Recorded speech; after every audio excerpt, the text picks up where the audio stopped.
Welcome to our budget summary of the budget announced by the Chancellor yesterday on the 30th of October 2024.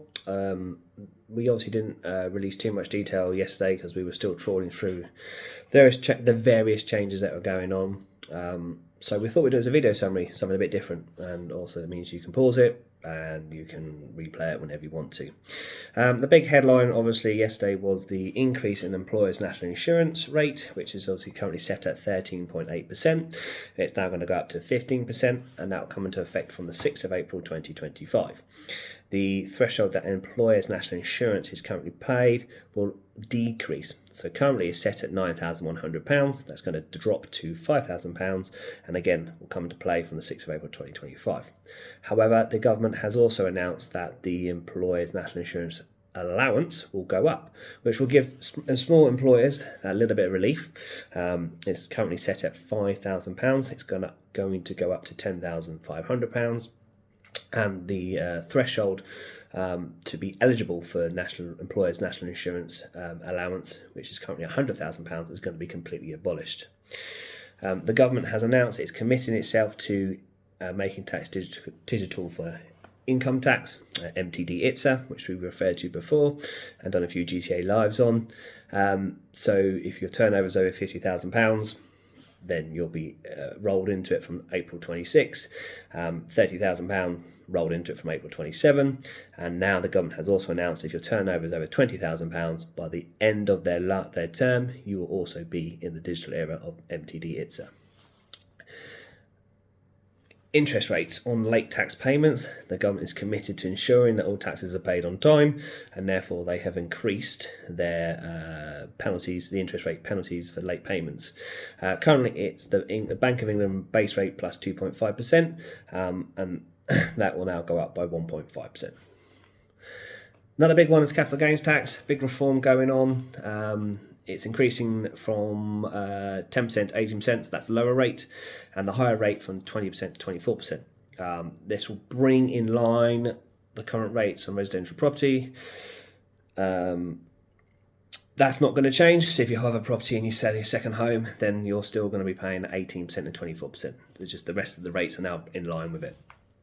The two big reliefs, which is business asset disposal relief and investors relief, will see phased rate increases to allow business owners and investors time to adjust to the changes. The rate of capital gains tax that applies to business asset disposal relief and income relief is increasing from 10% to 14% for disposals made on or after the 6th of April 25, and from 14% to 18% for disposals made on or after the 6th of April 26. So some big changes with the capital gains.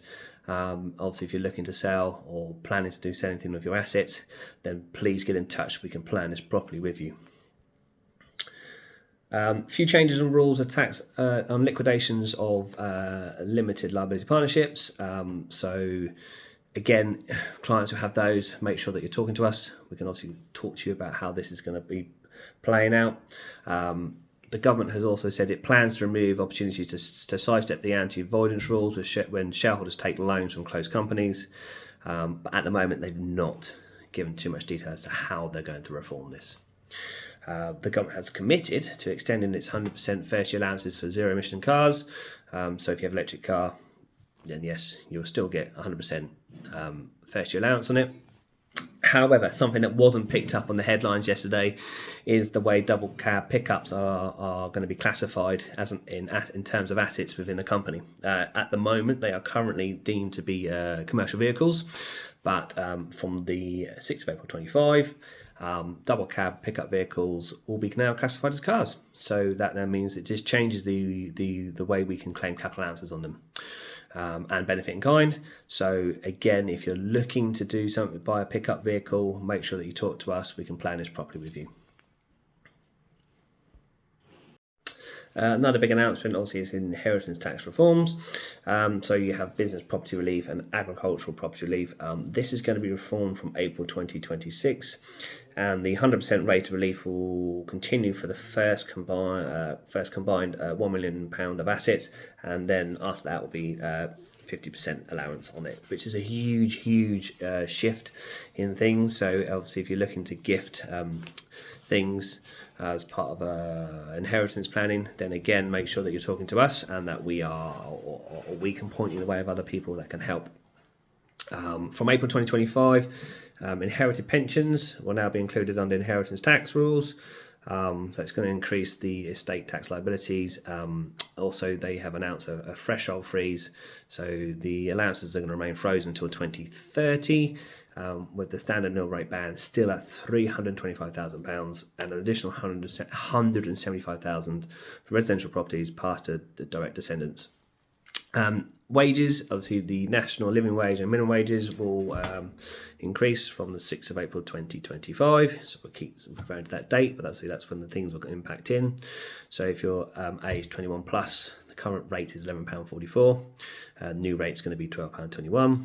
If you're between 18 to 20 years old, that's £8.60, that increased to £10. Under 18s will be £6.40, so that will increase to £7.55, and obviously apprentices £6.40, again increasing to £7.55. So all big changes. Other thing is obviously VAT on private school fees.